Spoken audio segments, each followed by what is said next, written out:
Greetings. Today is Friday, January 3rd, 2024, and this is our monthly market monologue where we're going to look at the stock market as well as some economic data. And one thing that we are not going to do is issue any economic or stock market forecast. If you watch our YouTube channel or you saw our post from just a few days ago, right before the end of the year, we talked about why we don't do that.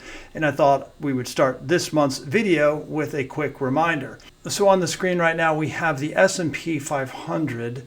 And in particular, we're going to look at 1973 and 1974. Now, the gray bar, you will see the vertical bar represents the recession as officially denoted by the National Bureau of Economic Research. In particular, I want you to notice that according to NBER, that recession didn't start until November of 1973.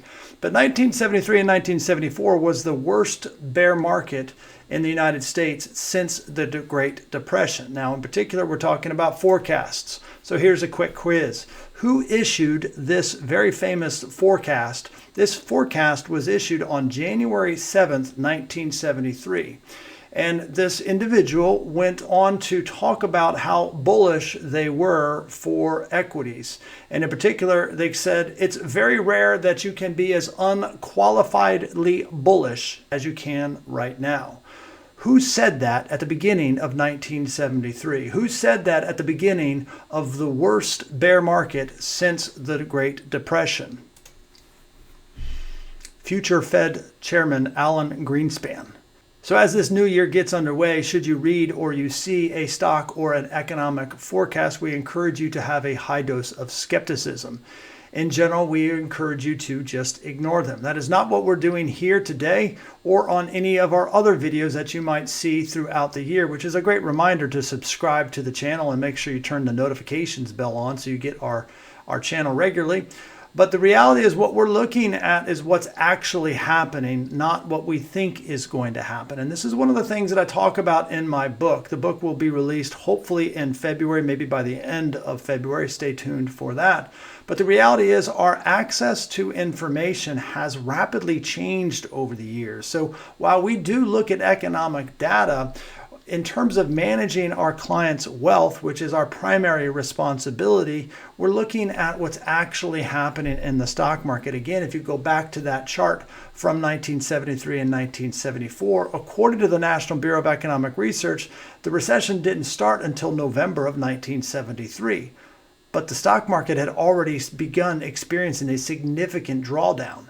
So we are not issuing any forecast. We're just telling you what we see. We're just calling it the way that we see it. On the screen right now, we have the credit card delinquencies rate. And one of the things we're going to be doing today, as is our habit, is sharing with you some of the things that we see that are a little concerning. However, we're not going to issue any forecasts, and we're certainly not trying to scare anybody into any action. But one of the reasons we're going to look at this particular data point, the credit card delinquencies rate, is because of a news article that I saw right before the end of the year. Now, this news article was on a reputable news site, but in particular, take a look at the language that they used in their title. The title of their article was U.S. Credit Card Defaults Soar to Highest in 14 Years. Now, I've emphasized the word soar. They didn't bold it in their title of the article, but the fact that they used the word says enough. However, let's look at the data to see what does this actually say. So has the credit card default rate risen to the highest level in 14 years? Well, yes, that is certainly true. Has it risen dramatically? Yes, that is also true. But the way that they've phrased this leads us to believe that they're trying to raise some alarm bells. Now, I would certainly agree that if the rate continues like that, then yes, that is definitely a concern. However, look at the rate. The 3.23%, that's the rate, and look at where that stands historically. So we have risen, this credit card default rate has risen to the bottom of where it used to be. So historically, in like 1994, the credit card default rate got down to that low. That was good news. And now we're back at that level, and they're arguing that it's bad news. Well, there's going to be some natural credit card delinquencies rate. So my point here is not to say that this is a massive concern, or I'm not trying to ignore that this is a concern. This is indeed a legitimate concern that credit card rates are indeed rising. I would certainly contend if it continues to grow at that same rate, that is definitely a concern. However, if this begins to level off, I would argue the credit card delinquency rate has risen back to what I would consider to be a natural rate. So again, be careful what you listen to, be careful what you read in the news. Okay, shifting to the stock market, I will be brief here because this is the same thing that I posted to our YouTube channel as well as on my LinkedIn feed. If you're not following me on LinkedIn, by all means, feel free to follow me there. But this is not healthy. This is the advanced decline line for the S&P 500. It's not healthy. When we flip over and we look at the Russell 3000, again, updated through the end of the year, it is not healthy. So this is definitely a concern. I ended that video with a bit of a tease that this is something that we should spend more time talking about, and so that's what we're going to do. So on the screen right now, we have the S&P 500, and in particular, we're going to look at three different, what I'll call support zones. The reality is that the stock market does not go up forever. The stock market is going to go up and down, up and down. Overall, the trend is up. But when we have an extended rally, like you could argue we had in 2024, it is very, very natural for the stock market to experience a little bit of a pullback. There are some people that would say that January might be a little bit tougher than normal simply because 2024 was so good. The month of December was not good at all. November was great, but December practically gave that all back.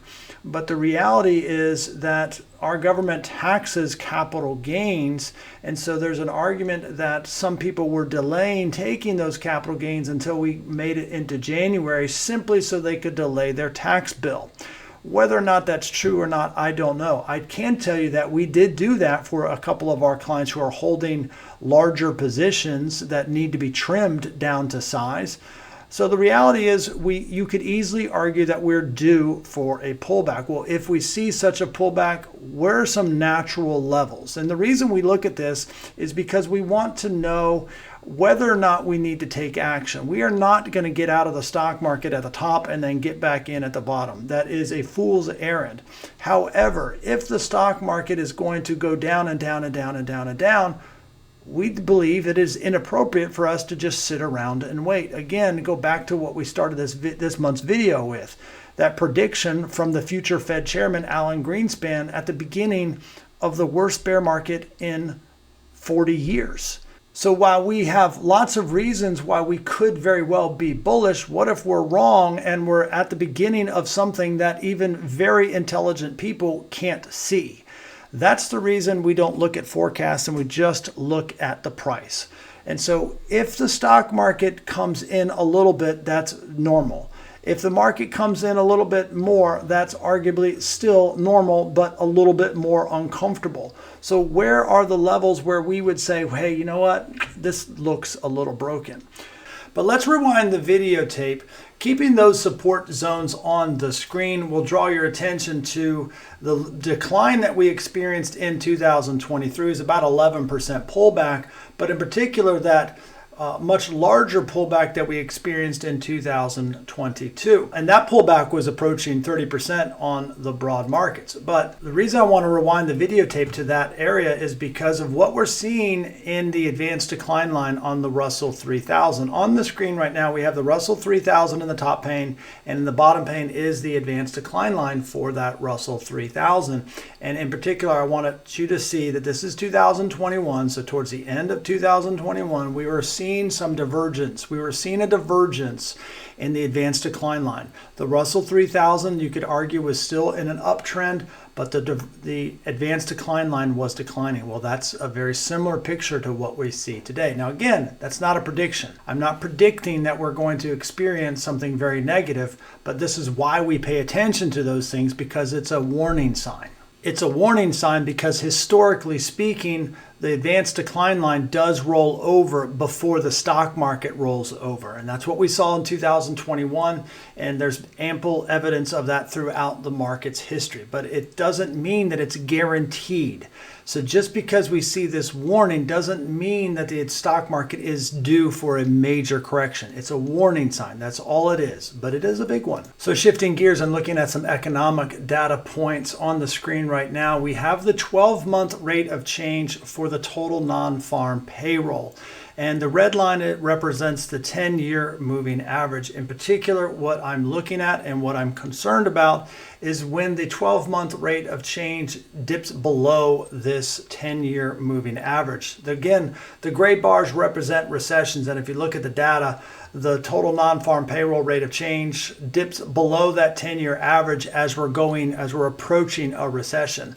Right now, we are coming off of those COVID spikes, and so we got to have a little bit of a leveling. So some grace is given here, but this is definitely a concern. So we'll be watching that in the months ahead. So speaking of recessions, we'll take an updated look at the yield curve. This is the 10-year minus the 3-month yield.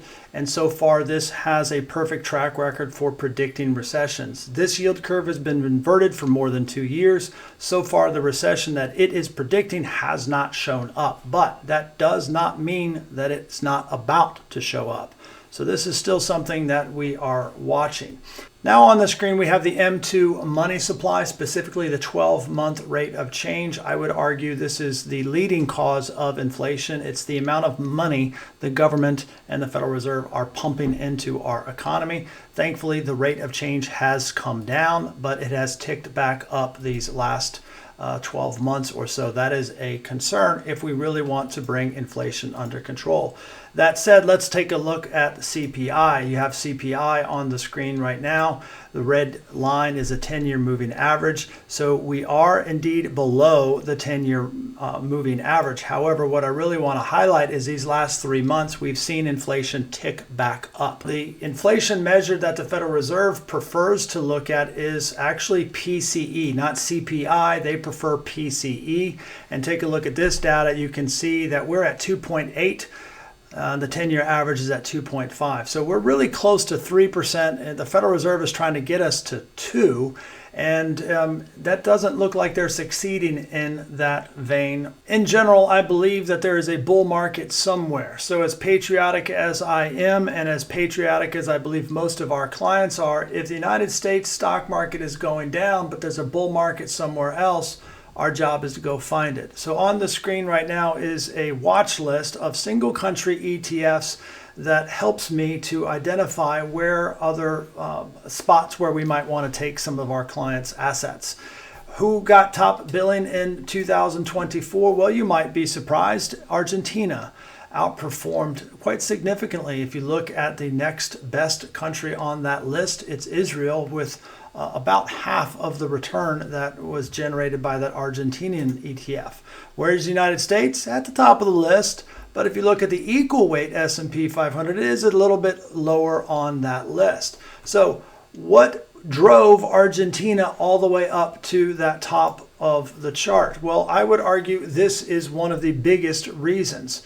So this is a chart from Charlie Bilello. I follow him on Twitter. If you're on Twitter, I would encourage you to follow him as well. He posts some really great charts.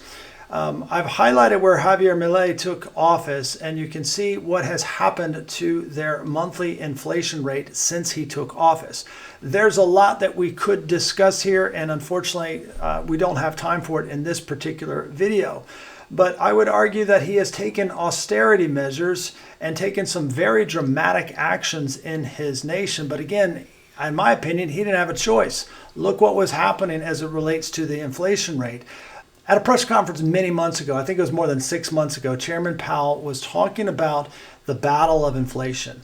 And he was talking about the battle of inflation being a greater battle than a recession, because, and the point that he made was that during a recession, unemployment is going to go up. Unemployment is going to go up, and those that are unemployed are definitely going to be hurt in that recession. But his point was inflation hurts everybody. That was his point. I think that's what Javier Milei would say. Inflation is hurting everybody. We've got to get it under control. So they took some austerity measures. Many would argue fairly dramatic austerity measures. But as far as tackling inflation, he has succeeded, at least by that measure. And here's the point. One of the things that we've talked about many times here, as well as in client meetings, is the amount of deficit spending our nation has. So I would certainly contend that we don't need to take the dramatic action that Javier has had to take, but if we don't, eventually we're going to be forced. So on the screen right now is that Argentinian ETF that I just mentioned, ARGT. I've circled when Javier was elected. That's election day. After election day, there was a massive gap up. Since that day in November of 2023, this particular ETF is up more than 100%. That said, let's take a look at a couple of other data points from an economic standpoint. I mentioned this earlier, this news report that credit card defaults have quote unquote soared. We won't belabor that, but take a look at the other side of the data. This is credit card payments as a percentage of income. Since COVID, has this risen? Yes, it has. It has ticked back down. And again, if we look at that historically, I would argue this is relatively healthy. A concern if it keeps rising, but overall relatively healthy. One more chart that I want to show you from Charlie. This is actually technically a table, but he was highlighting recently how bonds are not safe, and bonds have been in now like a 52 or a 53-month drawdown. We've talked about this a lot on this channel. This is also something I discuss in my book. Bonds are not necessarily safe anymore. And if you're a traditionally conservative investor, this begs the question, how are you going to be quote unquote conservative if bonds are not safe? So this is the aggregate bond ETF that Charlie is using in that to make that table. And you can see from the top to bottom, this aggregate bond ETF is negative 23%. It looked like it was recovering, and then it's not. So this is the point that I'm trying to make, that bonds are not necessarily safe. If you are a traditionally conservative investor, you need to rethink how you are seeking to balance out your portfolio or manage your risk, because this has been going on since 2020. We'll take a quick look at commodities to highlight the fact that commodities are in a 2-year long channel. And if this pops out, if commodities will pop out of this, that might very well be an attractive spot for us. But right now, commodities are just moving sideways. And then the last thing that I really want to touch base on today is yet another area of my concern. On the screen right now, we've got a bunch of different data points. These are various sectors that one could invest in and how they did for 2024. At the bottom, you have long-term bonds, TLT. Again, going back to the point that I just made, bonds cannot be considered safe, at least not anymore in my book. So negative 11% for long-term treasury bonds. But what's at the top? The top is gold. So for the first time, possibly in forever, both the S&P 500 and gold were up 25%. Historically speaking, when gold rallies like that, generally speaking, it is not necessarily a good omen for the economy. So this is definitely another area where I'm a little concerned. So to summarize, there's absolutely some data that gives us some concern, but that doesn't mean we're going to issue a bearish forecast. In general, we think you should ignore all of the forecasts. Keep in mind that our number one priority is managing our clients' wealth and shepherding them from a financial planning standpoint. The principles of financial planning don't change. We need to continue to encourage you to spend less than you earn, set aside money for the future, and then from an investment standpoint, we need to continue to manage the portfolio based upon what's actually happening in the stock and the bond markets, not what we think is going to happen. With the information that we have available at our fingertips today, we really don't see any reason why anybody needs to make major portfolio decisions based upon a forecast of what somebody thinks is going to happen. We're going to follow the price. That said, if you find these videos helpful, we certainly hope you'll hit that like button. We would encourage you to leave us a comment on the YouTube or the LinkedIn post. That does help the algorithms. We do have capacity to serve others. So if you know others that might find value, especially others that are approaching retirement, because the decisions are magnified for folks who are approaching retirement. Again, we thank you for watching, and we'll talk to you again soon.